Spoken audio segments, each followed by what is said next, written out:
Shalom, Member Youth. Ketemu lagi bersama kita di hari Sabtu ini. Mengucap syukur buat setiap penyertaan Tuhan dalam kehidupan kita. Minta maaf atas segala keterbatasan karena kita masih belum bisa beribadah bertemu bersama-sama berkumpul di gereja. Tapi saya percaya dan saya berharap kita semua percaya lewat media apapun Tuhan akan selalu hadir di tengah-tengah kita, di setiap hati kita. Terima kasih buat teman-teman yang sudah hadir bersama-sama dengan kami. Dan kali ini bertemu bersama saya Gita dan Mas Chandra. Kita akan beribadah bersama lewat dari layar HP teman-teman, layar laptop, komputer, TV dan sebagainya. Oke, selamat beribadah dan selamat menikmati. Tuhan Yesus memberkati. Lewat ibadah kita kali ini, kita semakin diingatkan Tuhan untuk tetap selalu setia, tetap selalu bergantung pada Tuhan Yesus Kristus sebagai juru selamat kita yang hidup. Dan biarlah pujian-pujian yang kita naikkan pada malam hari ini kita semakin dikuatkan, dan biarlah kita bisa semakin terbang lebih tinggi melewati setiap persoalan yang ada di depan kita bersama Tuhan Yesus tentunya. Amin. Dan saya percaya teman-teman, saudara-saudari terkasih dalam Tuhan semuanya akan terus mengalami kasih Tuhan yang luar biasa sepanjang hidup kalian dari hari ke hari. Terima kasih. Sebelumnya kita akan berdoa terlebih dahulu. Saya akan memimpin doa pada malam hari ini. Bapa dalam surga, terima kasih Engkau sudah menyimpan kami pada saat ini dalam kondisi situasi seperti ini. Bapa, kami tetap ajarkan kami untuk tetap selalu mengucap syukur. Terima kasih Tuhan, terima kasih. Sebentar lagi kami akan memulai ibadah pemuda kami pada malam hari ini. Kiranya Engkau akan menyertai kami dari awal, pertengahan hingga akhirnya. Memberkati kami, menyertai kami yang ada di rumah, ada di kos, ada di tempat kerja, atau dimanapun kami berada Bapa. Kami percaya Engkau akan selalu hadir di tengah-tengah kami dan dimanapun kami berada. Terima kasih Bapa. Di dalam nama Tuhan Yesus kami membuka ibadah kami pada malam hari ini. Haleluya. Amin.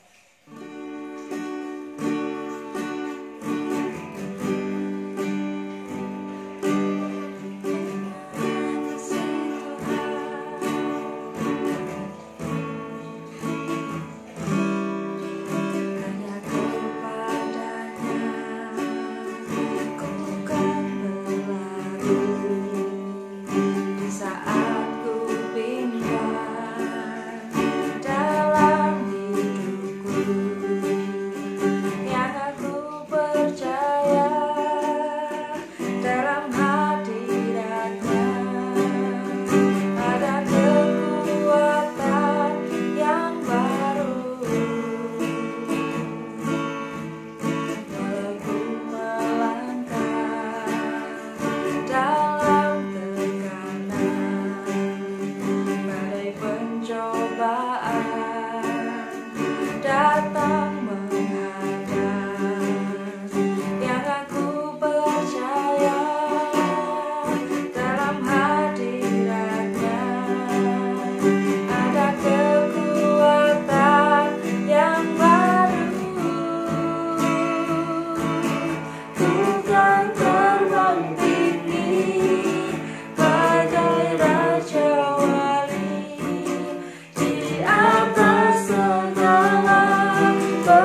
bersama Dia.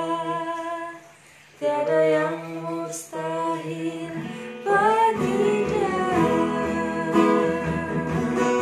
Ku kan terbang tinggi bagai raja wali di atas segala persoalan hidupku. Dan aku percaya saat ku bersama Dia. Tiada yang mustahil bagi Dia. Tiada yang mustahil bagi Dia. Tiada yang mustahil bagi Dia.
pasti yang terbaik.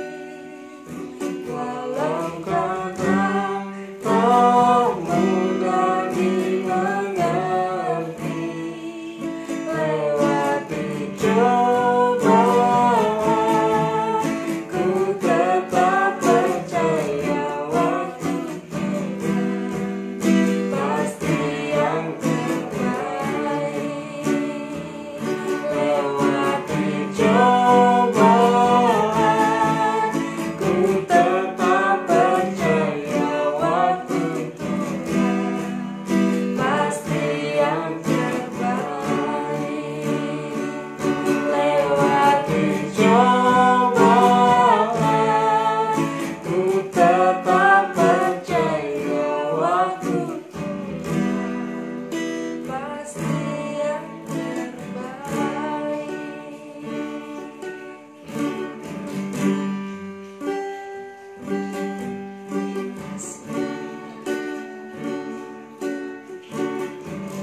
Selamat mendengarkan firman Tuhan. Tuhan Yesus memberkati. Shalom Elbers, apa kabar semuanya? Pada saat ini mari kita akan sama-sama belajar tentang kebenaran firman Tuhan. Saya memberikan judul renungan pada saat ini, I'm Not Bitter. Nah, kalau teman-teman lihat di layar itu ada gambar cake ya, cake yang sangat manis. Nah, kalau cake sangat manis itu pasti sangat menyenangkan lidah kita gitu ya. Bahkan kalau bentuknya bagus, kita pasti suka gitu. Nah, saya melambangkan bahwa kehidupan kita itu punya banyak rasa seperti cake itu. Tapi kadangkala juga ada yang namanya hal-hal yang pahit. Itu sebabnya saya mau mengajak kita semua untuk menjadi orang-orang yang tidak pahit tetapi manis. Karena itu judul renungan pada saat ini I'm not bitter, atau artinya saya tidak pahit. Mari kita akan lihat bersama di dalam 1 Samuel 22 ayatnya yang pertama dan yang kedua. Demikian bunyi firman Tuhan. Lalu Daud pergi dari sana dan melarikan diri ke gua Adulam.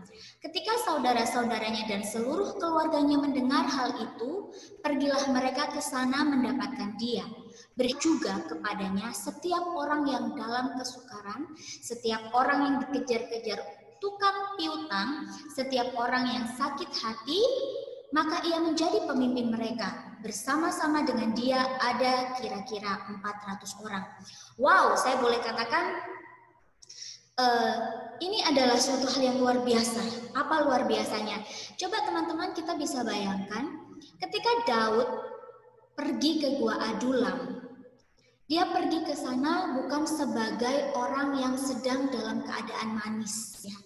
Di dalam kisah ini dan pasal-pasal sebelumnya, kalau kita baca, kita pelajari Alkitab kita, Daud sedang menjadi buronan. Dia diburu oleh mertuanya sendiri, yaitu Saul, yang sangat ingin membunuhnya. Ketika Daud pergi ke gua ini, Daud tidak sedang pergi dengan perasaan bahagia karena ia akan menjadi raja. Tetapi Daud masuk ke gua ini dengan hati yang mungkin kita bisa katakan penuh dengan kesusahan, penuh dengan kepedihan.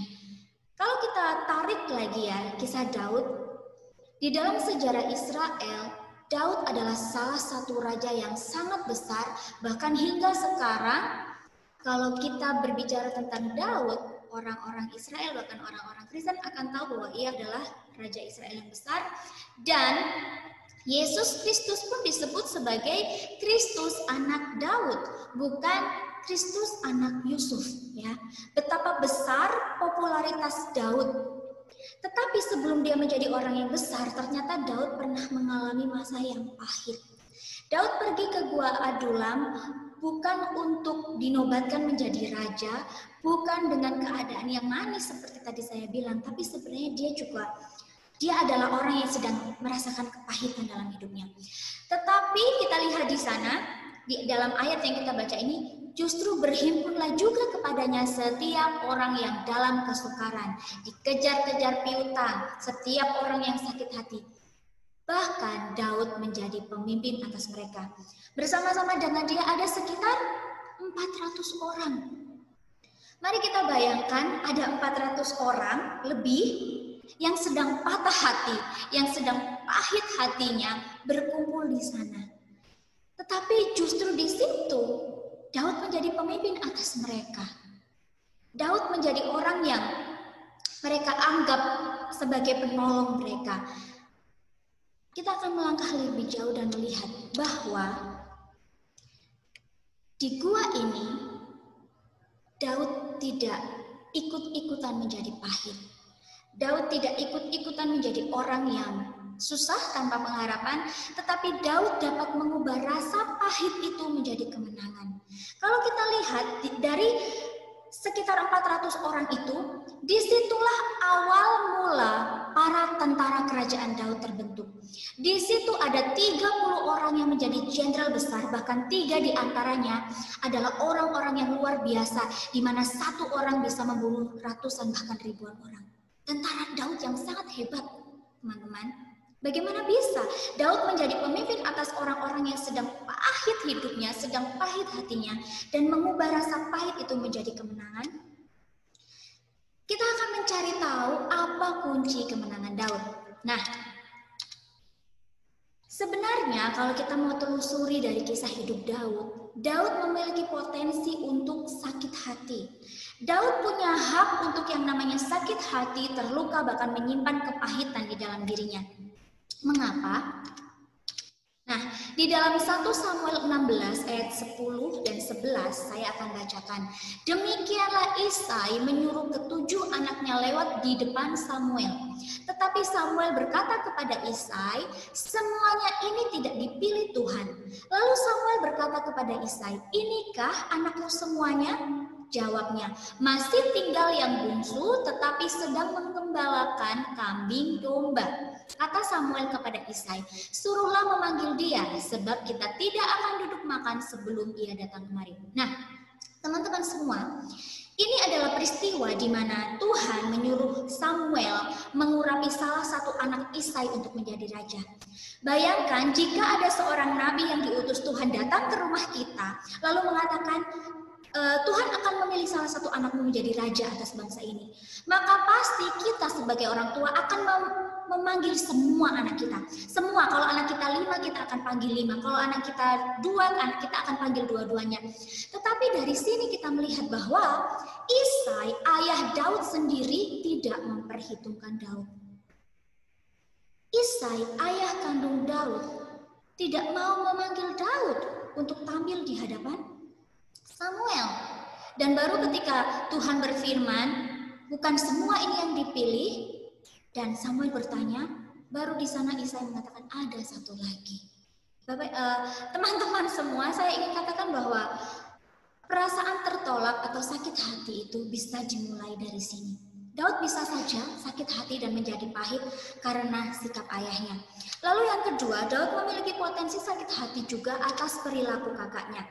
Ketika tentara Filistin menantang orang-orang Israel, kemudian ayah Daud menyuruh Daud untuk mengantar makanan kepada kakak-kakaknya, dan Daud melihat ada tentara yang begitu banyak, bahkan ada Goliat di sana menghina orang Israel.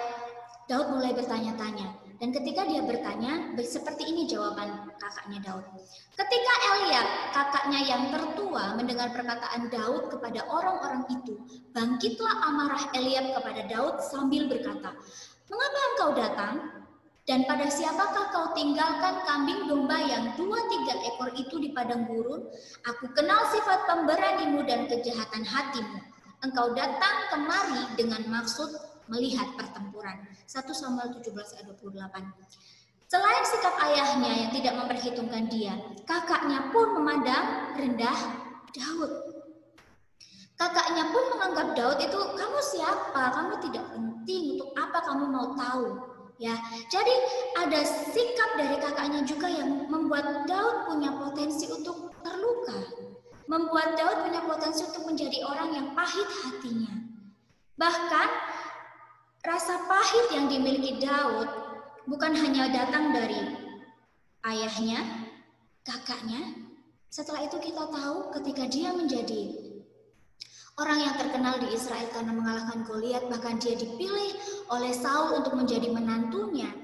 Justru Saul begitu membencinya tanpa alasan yang jelas.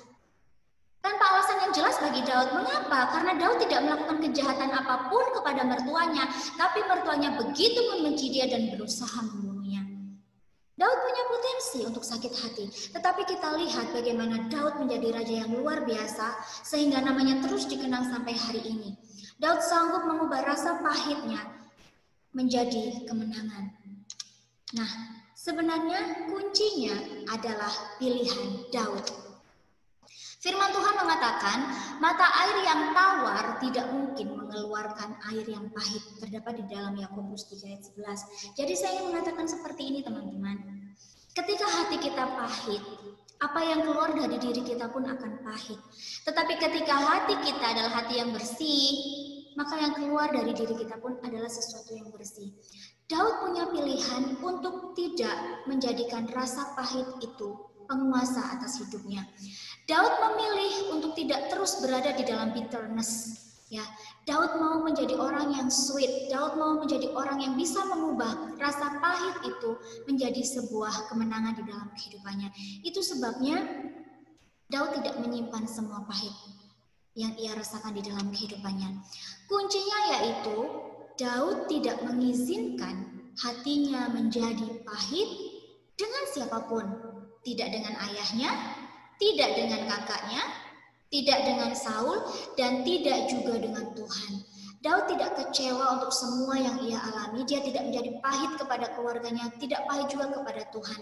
Karena Daud orang yang dekat dengan Tuhan. Daud suka menciptakan lagu. Mungkin saja ada titik di dalam kehidupannya ketika kalau sebagai orang yang normal, sebagai orang yang wajar, dia merasa mengapa Tuhan seperti ini dan saya kecewa kepada Tuhan, saya pahit kepada Tuhan. But Daud tidak melakukan itu. Daud tidak mau menyimpan rasa pahit itu menjadi dorongan di dalam hatinya untuk melakukan segala sesuatu. Tetapi Daud memilih untuk mengubah rasa pahit itu menjadi kemenangan di dalam kehidupannya. Saya ingin katakan kepada kita semua teman-teman, hanya orang yang suci hatinya yang bisa melihat Allah. Hanya orang yang suci hatinya yang sanggup melihat rancangan-rancangan Tuhan. Itu terjadi di dalam kehidupannya. Mari kita sebagai anak-anak muda, anak-anak Melbers yang penuh semangat di dalam Tuhan, kita ingat bahwa rasa pahit harus bisa kita ubah menjadi rasa manis di dalam kehidupan kita. Tentunya Roh Kudus yang sanggup menolong kita sehingga kita bisa menjadi seperti Daud yang mengubah rasa pahit itu menjadi kemenangan di dalam kehidupannya. Saya percaya Tuhan Yesus sanggup menolong kita. Ayo anak-anak muda, apapun yang sudah kita alami, apapun yang terjadi hari-hari ini, akhir-akhir ini, kita mau menjadi orang yang tetap manis di dalam Tuhan. Because we are not bitter, oke? Kita bukan orang-orang yang pahit. Mari kita berdoa untuk kebenaran firman Tuhan ini. Bapa di surga, kami bersyukur untuk firman yang kami dengar. Engkau mengajar kami melalui kehidupan Daud untuk tidak tinggal di dalam kepahitan, untuk tidak membuka celah menjadi orang-orang yang pahit hati ketika ada hal buruk terjadi di dalam kehidupannya. Tuhan, mari tolong kami agar kami seperti Daud, mampukan kami Roh Kudus untuk menjalani hari-hari kami dengan ucapan syukur, melihat bahwa segala sesuatu yang Tuhan kerjakan baik, sehingga kami tidak menjadi orang-orang yang pahit, tetapi hidup kami selalu menjadi manis, menyenangkan Tuhan dimanapun kami berada. Kami serahkan kehidupan kami dan masa depan kami di dalam tangan-Mu. Di dalam nama Tuhan Yesus kami berdoa. Haleluya. Amin.